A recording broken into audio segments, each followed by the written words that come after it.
ಕೀರ್ತಿ, ತಂಗಿಮ್ಮ ತಂಗಿಮ್ಮ ತಂಗಿಮ್ಮ, ನೀನ್ ನೋಡಿ ನಿಜಕ್ಕೂ ಸಂತೋಷ ಆಯ್ತು ಕೀರ್ತಿ. ಎಲ್ಲೋಗಿದೆ ಇಷ್ಟ ದಿನ? ಎಲ್ಲಿದ್ದೆ? ನೀನ್ ಹುಡ್ಕೊಂಡು ಎಷ್ಟು ಅಲ್ಲಾಡಿದ್ವಿ ಗೊತ್ತಾ? ಮಾತಾಡು ಕೀರ್ತಿ. ಇವ್ರೆಲ್ಲ ಇವಳಗ್ ಪರಿಚಯನಾ? ಇದೇನಮ್ಮ ಇದು? ನೀನ್ ಯಾವಾಗ ಬಂದೆ? ಸ್ವಾಮೀಜಿ ನಿನ್ನ ಕರ್ಕೊಂಡ್ ಬರ್ಲಿಲ್ಲ ಅಂತ ಹೇಳಿದ್ರು.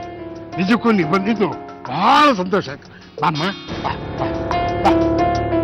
ಮಾತಲ್ಲ ಆಕಾಶ ತೋರಿಸಿ ಮುಂದ್ಗಡೆ ಪಾತಾಳ ಕರುಣಿಸ್ಬಿಟ್ಟಿಯಲ್ಲಮ್ಮ. ಮದುವೆ ನಿಲ್ಲೋಕೆ ಎಷ್ಟೆಷ್ಟು ಅವಕಾಶಗಳಿದ್ವು, ಆದ್ರೆ ಅದ್ಯಾವುದನ್ನು ನಿನ್ನ ಪಾಲಕ್ ಬಿಡ್ಲೇ ಇಲ್ಲ. ಸೋಲೋ ಮ್ಯಾಚ್ ಅನ್ನ ಗೆಲ್ಸಿದ ಸೋಲೋ ಬ್ಯಾಟ್ಸ್ಮನ್ ಥರ ಮೆರೆದು ಬಿಟ್ಟೆ. ನಮ್ಮನೆಗೆ ಕರೆಸ್ಕೊಳ್ಳೋಕೆ ನಾನೇ ದಾರಿ ಎರಿಬೇಕು. ದೇವ್ರೇ, ಯಾಕಪ್ಪ ಈ ಜನ್ಮ ಕೊಟ್ಟೆ? ಸ್ವಾಮೀಜಿ ನೋಡಿ, ನೀವು ಕರ್ಕೊಂಡ್ ಬರ್ದೇ ಇದ್ರು ನಮ್ಮ ಹುಡುಗಿ ನಮ್ಮ ಮನೆ ಕಾರ್ಯಕ್ರಮಕ್ಕೆ ಬಂದ್ಬಿಟ್ಟಿದ್ದಾವೆ.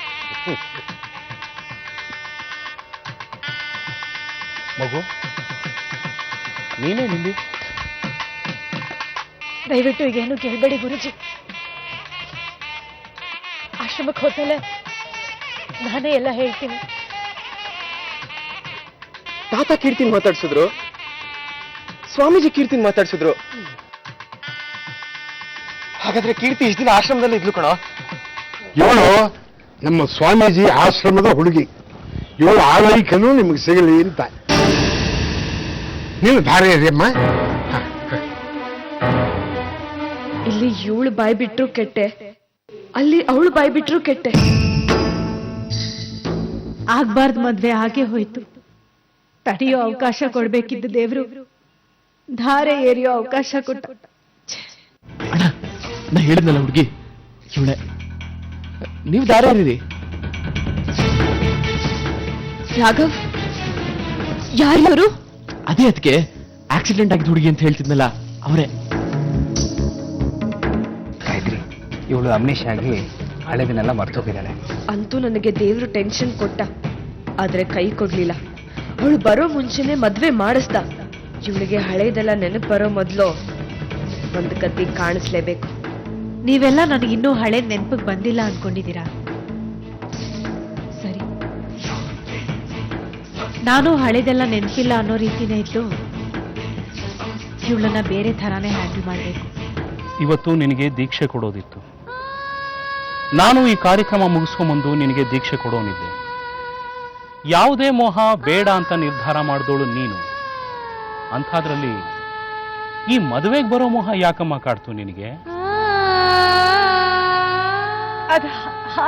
ಆಹಾ, ನಾನು ಬರೋದು ತಡವಾಗುತ್ತೆ ಅಂತ ನೀನೇ ನನ್ನನ್ನು ಕರ್ಕೊಂಡು ಹೋಗೋಕೆ ಇಲ್ಲಿ ತನಕ ಬಂದ್ಯಾ ಮಗು? ಇಲ್ಲ ಗುರುಜಿ. ಹೋಗ್ಲಿ ಬಿಡು ಮಗು, ನಿನಗೆ ಹೇಳೋಕೆ ಮುಜುಗರ ಆಗ್ತಿದೆ ಅಂತ ನನಗೆ ಗೊತ್ತಾಗ್ತಿದೆ. ಆಶ್ರಮದಲ್ಲೇ ಕೂತು ಮುಕ್ತವಾಗಿ ಶಾಂತಿಯಿಂದ ಮಾತಾಡಬಹುದು ನಾವು. ಹೇಳಮ್ಮ, ನನ್ನ ಮೊಮ್ಮಗ ಕೇಶವ ನಿಜಕ್ಕೂ ನಿನ್ನ ನಂಬಿಸಿ ಕೈ ಕೊಟ್ನ?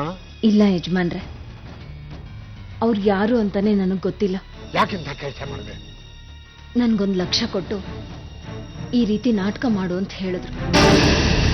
ನನಗೂ ಕಷ್ಟ ಇತ್ತು, ಅದಕ್ಕೆ ಒಪ್ಕೊಂಡೆ.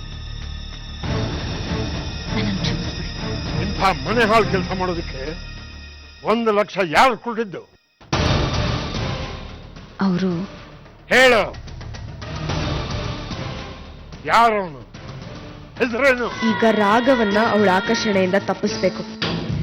ಯಾಕಂದ್ರೆ ಅವನ ಕಾರಣದಿಂದ ಅವಳು ನಮ್ಮನೆಗೆ ಬರೋ ಹಾಗಾಗಬಾರ್ದು. ಅಥವಾ ಅವಳ ಕಡೆಯಿಂದಲೇ ಈ ಮನೆ ಒಗ್ಗಟ್ಟನ್ನ ಒಡೆಯೋ ತಂತ್ರ ನಾನು ಮಾಡಬೇಕು. ಗೊತ್ತಿದ್ದು ಒಂದ್ ತಪ್ಪನ್ನ ಆ ಮನೆಯಲ್ಲಿ ಬೆಳೆಯೋಕ್ ಬಿಡೋದು ಅಕ್ಷಮ್ಯ.